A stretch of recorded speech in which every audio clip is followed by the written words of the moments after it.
हर रोज एक नई कहानी देखने के लिए चैनल को सब्सक्राइब करें और बेल आइकन दबाना ना भूलें। साहिन और समर दोनों दिल्ली में रहा करते थे और एक दूसरे से बहुत प्यार करते थे। एक दिन वो दोनों नाइट आउट पर जाते हैं। दोनों इधर उधर सभी जगह घूमते हैं। तभी अचानक से बिन मौसम बरसात हो जाती है, जिसमें वो दोनों भीग जाते हैं और साहिन को ठंड लगने लगती है। समर उसे लेकर पास के एक होटल में जाता है, जहां एक रूम लेकर वो दोनों उसमें रुकने के लिए चले जाते हैं। रोमांटिक मौसम देखकर समर और साहिन भी बहुत ज्यादा रोमांटिक होने लगते हैं। समर साहिन को अपनी बाहों में भरकर बोलता है, आज तुम्हारे साथ पहली बार नाइट आउट करके बहुत अच्छा लग रहा है मेरी जान। थैंक यू सो मच मेरी ये विश पूरी करने के लिए। Thank you summer. आखिर कब तक तुम ऐसे ही मेरी सारी विशेष पूरी करते रहोगे? इतना बोलकर वो दोनों एक दूसरे के करीब आ जाते हैं और समर उसके माथे पर किस करता है। थोड़ी देर बाद वो दोनों एक दूसरे में खो जाते हैं। समर उसे अपनी बाहों में उठाकर बेड पर ले जाता है। अगली सुबह दोनों अपने अपने घर चले जाते हैं। ऐसे ही कुछ वक्त बीत जाता है। एक दिन साहिन समर को फोन करके बोलती है, तुम जहाँ भी हो ना, फटाफट से मेरे पास आ जाओ, क्योंकि मेरे पीरियड्स स्किप हो गए हैं और मुझे अभी तक पीरियड्स नहीं हुए हैं। देख मेरी माँ, मुझे डरा मत और जो बोलना चाहती है ना साफ साफ बोल। साफ साफ ही तो बोल रही हूँ, तुम समझ नहीं रहे हो। Summer, I am pregnant. मैं माँ बनने वाली हूँ तुम्हारे बच्चे की। ये सब सुनते ही समर की सिट्टी पिट्टी गुल हो जाती है और उसे कुछ समझ नहीं आता कि वो क्या करे। वक्त बीतता जाता है और समर साहिन से बात करनी बंद कर देता है और उसके फोन्स और मैसेजेस को इग्नोर करने लगता है। ये सब होता देख साहिन बहुत टूट जाती है और वो अपनी एक वीडियो बनाकर व्हाट्सएप पर सेंड करती है। समर वो वीडियो देखना शुरू करता है, जिसमें साहिन बोलती है, ये सब मेरी गलती है ना। मैंने तुम्हें खुद से ज्यादा प्यार किया, तुम पर इतना विश्वास किया। तुमने जिंदगी भर मेरा साथ निभाने का वादा किया था ना, और आज जब मुसीबत आई तो तुम मेरा साथ छोड़कर चले गए, अपना मुंह छुपाकर भाग गए। ये कैसा प्यार था तुम्हारा? बताओ मुझे, क्या ये बच्चा सिर्फ मेरी अकेली का है? अरे इस बच्चे पर जितना हक मेरा है उतना हक तुम्हारा भी तो है ना समर। ये बच्चा हमारा प्यार है।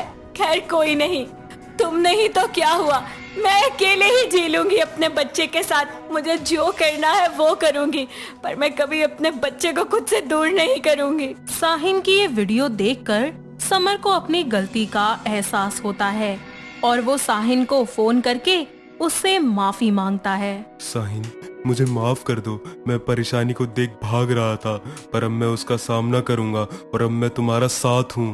पर समर, अब हम क्या करेंगे? अगर किसी को भी पता चल गया तो सब क्या बोलेंगे?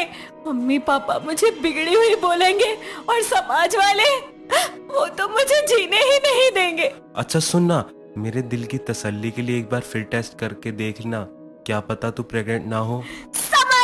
एक बार प्लीज। और सुन, बी पॉजिटिव। मेरा मतलब है तू पॉजिटिव रहे, रिपोर्ट नेगेटिव होनी चाहिए। अब जाकर चेक करके बता। साहिन एक बार फिर से चेक करती है और रिजल्ट इस बार भी पॉजिटिव भी आता है। वो अपने रिपोर्ट को लेकर समर के पास जाती है और उसके मुंह पर फेंक कर बोलती है, ये लो और अपनी आंखें फाड़ फाड़ कर अच्छे से देख लो, और मुझे अभी के अभी इमली खानी है। मुझे कहीं से भी इमली ला कर दो। ऐसे ही कुछ दिन बीत जाते हैं और साहिन का पेट बड़ा होने लगता है, जिसके लिए वो ढीले कपड़े पहनने लगती है और उसकी माँ अनु उससे बोलती है, अरे बेटा, ये क्या कर रही है तू? तेरा शरीर खत्म हो रहा है और बस पेट ही निकलता जा रहा है। अरे मम्मी, ये फैट है, फैट। आप तो जानती हो ना एनसीसी वालों को, आपको पता ही है ना क्या हालत हो जाती है हमारी। अपनी माँ से झूठ बोलकर वो फटाफट से घर से बाहर चली जाती है और समर से मिलती है। समर उसे एक गायनेकोलॉजिस्ट के पास ले जाता है, जहाँ डॉक्टर उसका चेकअप करके उसके सारे टेस्ट करवाती है, जिसमें उसकी रिपोर्ट्स बिल्कुल नॉर्मल आती हैं। उसके बाद वो दोनों घर वापस आ ही रहे होते हैं कि रास्ते में साहिन बोलती है, समर अब हम क्या करेंगे? घर वालों को ना मुझ पर शक होने लगा है और मैं आज ज्यादा दिन अपनी प्रेगनेंसी को नहीं छुपा सकती। अरे प्रेगनेंसी की बात को तो छुपा लूंगी, लेकिन अपने इस पेट को कैसे छुपाऊंगी? और ये बात तो अब छुपाने वाली भी नहीं रही। मैं क्या करूं? तुम चिंता मत करो, हम दोनों शादी कर लेंगे। मैं कल ही घर में सबको बता दूंगा। जब तक मैं किसी को ना बता दूं, तुम भी किसी को मत बताना और अपना और हमारे बच्चे का ख्याल रखना। समर उसको दिलासा देता है और उसको घर छोड़ देता है, पर साहिन की दवाई और रिपोर्ट समर के पास ही रह जाती है, जिसे देने के लिए समर रात को छुपकर उसके घर जाता है और उसे रिपोर्ट्स देकर उसके सर पर किस करता है, जिसे अनु देख लेती है और समर के जाने के बाद साहिन के पास जाकर उसके हाथों से उसकी दवाइयाँ और रिपोर्ट्स छीन कर देखती है, फिर बोलती है, री नालायक, शर्म नहीं आई अपने खानदान का नाम मिट्टी में मिलाते हुए? मैं बता रही हूँ तुझे, ये पाप तेरे पेट में ज्यादा दिन नहीं पलेगा। मैं कल ही तेरा अबॉर्शन करवा दूंगी। साहिन को मार कर और डांट कर अनु उसे कमरे में बंद कर देती है और साहिन ये सारी की सारी बातें समर को बता देती है। अगले दिन अनु उसको हॉस्पिटल ले जा रही होती है कि तभी समर अपने कुछ दोस्तों के साथ साहिन को भगाकर ले जाता है और कोर्ट में जाकर उससे शादी कर लेता है। साथ ही उसे अपने घर लेकर जाता है और अपनी माँ आरू से मिलवाता है। समर की माँ उसे बिना कुछ बोले साहिन को अपना लेती है और साहिन समर से बोलती है, आंटी ने कुछ नहीं बोला? क्योंकि माँ को सब पता है। जब उस रात तुमने मुझे फोन किया था तभी मैंने अपनी माँ को सारी बात बता दी थी और उन्हें तुझसे या इस बच्चे से कोई दिक्कत नहीं है, क्योंकि मेरी माँ की तो खुद लव मैरिज थी। और एक बात, ये सारा प्लान भी मेरी माँ का ही था। अगर ऐसा ही था तो तुम अपनी माँ को पहले बता देते ना, हमें इतना सब झेलना ही नहीं पड़ता। यार मुझे थोड़ी ना पता था कि माँ मान जाएगी, और मैं थोड़ा फट्टू किस्म का हूँ। ये सब कुछ सुनकर साहिन बहुत ज्यादा खुश होती है और कुछ ही दिनों के बाद साहिन एक बहुत ही प्यारे से बच्चे को जन्म देती है, जिसका नाम वो लोग समीर रखते हैं और उसकी छोटी सी फैमिली खुशी खुशी एक साथ रहने लगती है। तो दोस्तों, कैसी लगी आपको हमारी ये प्रेग्नेंट गर्लफ्रेंड की कहानी? क्या आपके घर के आसपास भी है कोई ऐसी लड़की जिसके साथ ऐसा हुआ हो? अगर हाँ, तो उसे ये वीडियो दिखाइए और हमें कमेंट करके बताइए। हर रोज एक नई कहानी देखने के लिए चैनल को सब्सक्राइब करें और बेल आइकन दबाना ना भूलें। मुझे छोड़ दो, तुम्हारा मैंने क्या बिगाड़ा है? मुझे इस पागल से शादी नहीं करनी। ऐसे कैसे नहीं करेगी? तेरा बाप भी करेगा। इसके हाथ पैर बांध दो। आखिर ये औरत होकर दूसरी औरत पर जुल्म क्यों कर रही थी और शादीशुदा होते हुए भी उसकी शादी क्यों करवाई जा रही थी? आइए इस कहानी को विस्तार से जानने के लिए कुछ समय पीछे चलते हैं। कुमकुम अपने पेरेंट्स की पसंद से अविनाश से शादी कर लेती है और शादी कर अविनाश के साथ अपने ससुराल आकर पूरी जिम्मेदारियां और घर अच्छे से संभालती है। लेकिन अविनाश ने उसे कभी पत्नी का दर्जा नहीं दिया था, क्योंकि अविनाश के हाथ कुमकुम के बॉयफ्रेंड के लेटर लग गए थे, जिसके बाद वो उसे पसंद नहीं करता था। थोड़े दिन तक तो वो कुमकुम के साथ रहता है, लेकिन कुछ समय बाद ही वो घर छोड़कर चला जाता है और एक दूसरी लड़की नीतू को पसंद करके उसके साथ घूमने फिरने लगता है। एक दिन दोनों एक दूसरे से प्यार का इजहार करते हैं, जिसके बाद अविनाश बोलता है, मैं तुम्हें शादी करने से पहले कुछ बताना चाहता हूँ। मैं पहले से ही शादीशुदा हूँ। तो क्या हुआ? मैं तुमसे शादी करने के लिए तैयार हूँ। तुम्हें मेरे साथ रहना है, मुझे तुम्हारे साथ रहना है। बाकी दुनिया जाए भाड़ में। ये हुई ना बात। तो हम शादी कब कर रहे हैं? अरे मैं तो अभी के अभी करने के लिए तैयार हूँ, लेकिन उससे पहले मेरी सौतन को घर से रफा दफा करना होगा।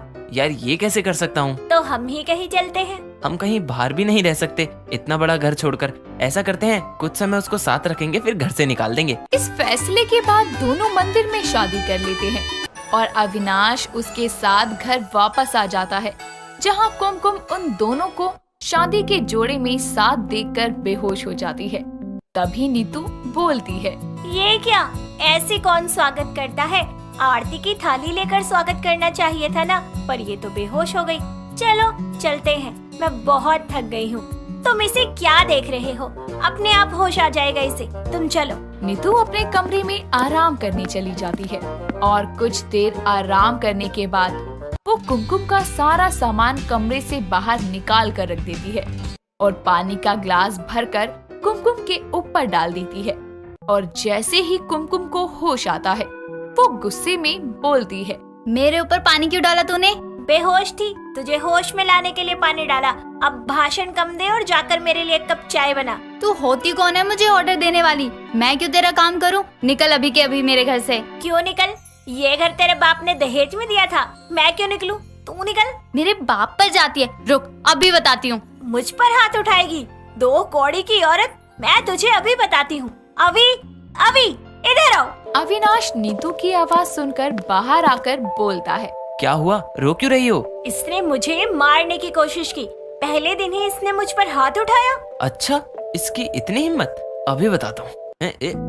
रहना है ना तो तरीके से रह इस घर में, वरना निकल। मत मारो मुझे, छोड़ दो। मेरे होते हुए आप दूसरी पत्नी ले आए। मैंने क्या बिगाड़ा था तुम्हारा? मुझसे क्या गलती हुई जो तुम मुझे ये सजा दे रहे हो? तुझे क्या लगा मुझे नहीं पता था कि शादी से पहले तेरा कोई बॉयफ्रेंड भी था और तुम्हारे बीच क्या क्या था? सीधी सी बात, मुझे तेरे साथ नहीं रहना। इतना बोलकर अविनाश चला जाता है।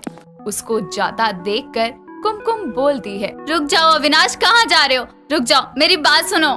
अब मजा आया ना मुझसे पंगे लेने का तुझे? अब लेगी पंगे? ये मेरे पति है, अब समझी? अब जा जाके फटाफट से मेरे लिए चाय बना कर ला। किसी की नौकरानी नहीं हूँ मैं, इस घर में इज्जत के साथ शादी करके आई थी। लगता है मैडम की जुबान को ज्यादा ही लंबी है। कोई नहीं, ये जुबान भी जल्दी कट जाएगी। और अविनाश के साथ मिलकर जबरदस्ती कुमकुम को रस्सी से बांध देती है और उसका मुंह पकड़कर उसके मुंह में मिर्ची डाल देती है, जिसके कारण कुमकुम का रो रो कर बुरा हाल हो जाता है। बेचारी कुमकुम को अपनी सौतन का ऐसा ही अत्याचार सहना पड़ता था। ऐसे ही एक दिन बंदी बनी हुई कुमकुम के पास नीतू आकर बोलती है, अगर तूने किसी को कुछ भी बताने की कोशिश की ना, तो सोच लेना उसका अंजाम कितना बुरा होगा। ना तू घर की रहेगी ना घाट की। नीतू कुमकुम को लात मारकर चली जाती है। ऐसे ही समय गुजरता गया और नीतू उस पर अत्याचार करती रही ताकि वो घर छोड़कर हमेशा के लिए चली जाए। और उनसे परेशान होकर कुमकुम भी घर से भागना चाहती थी और एक दिन वो मौका देखकर घर से भाग निकलती है, जिसके बाद अविनाश उसे कमरे में बंधा ना पाकर बोलता है, कुमकुम कहाँ है? वो उस दूसरे कमरे में नहीं है, तुमने देखा कहीं? दिख नहीं रही वो। अच्छा ही तो है, खुद चली गई। मैं तो चाहती थी कि वो नागिन घर छोड़ के भाग जाए। तुम पागल हो, तुमने ध्यान क्यों नहीं दिया? अगर उसने हमारे खिलाफ कंप्लेंट कर दी तो हमें सजा हो जाएगी। अविनाश कुमकुम को ढूंढता हुआ पुलिस स्टेशन जाता है और उसका शक सही निकलता है। वो पुलिस स्टेशन में ही होती है।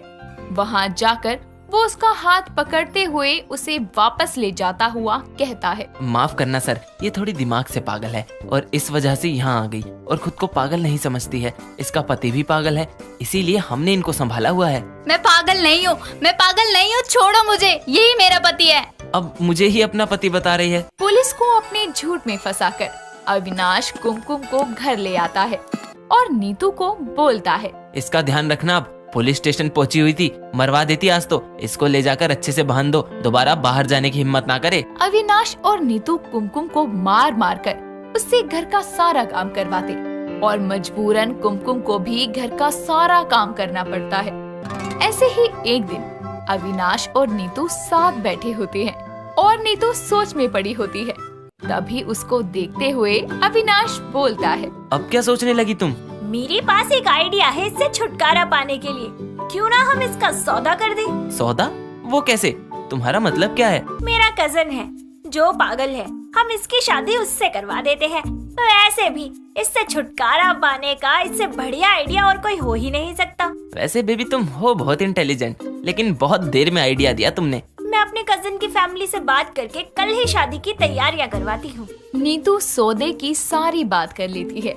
अगले दिन अविनाश और नीतू कुमकुम के पास जाते हैं और उसे पकड़कर ले जाने लगते हैं। तभी कुमकुम बोलती है, कहाँ ले जा रहे हो मुझे? भगवान के लिए मुझे छोड़ दो। मैं हमेशा के लिए अपने माँ बाप के घर चली जाऊंगी, तुम्हारे पास कभी नहीं आऊंगी। मैं किसी को कुछ भी नहीं बताऊंगी, प्लीज मुझे छोड़ दो। चुप हो जा। अगर बाहर चिल्लाने की कोशिश करी ना तो हम तेरे माँ बाप को तेरे लव लेटर्स दिखा देंगे और फिर उनका सर तो खुद ही शर्म से झुक जाएगा। हमारे पास प्रूफ है, इसलिए जैसा हम बोलते हैं ना वैसा कर। अविनाश और नीतू कुमकुम को गाड़ी में बैठाकर उस पागल के घर ले आते हैं और जबरदस्ती उस पागल से शादी करवाने लगते हैं। तभी नीतू पागल से बोलती है, अबे ओ चल जल्दी से शेरवानी पहन कर, आज तेरी शादी है। आज मेरी शादी है, मैं दूल्हा बनूंगा, यह मेरी दुल्हन है, मैं अभी आता हूँ। छोड़ दो मुझे, मैंने तुम्हारा क्या बिगाड़ा है? मुझे इस पागल से शादी नहीं करनी।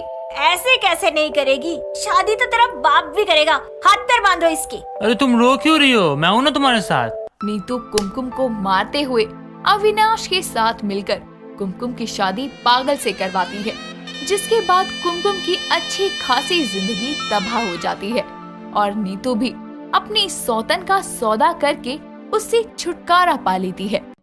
दोस्तों, अगर आपको ये कहानी पसंद आई तो इसे लाइक करें, शेयर करें और कमेंट करके बताएं कि कहानी में आपको सबसे अच्छा क्या लगा।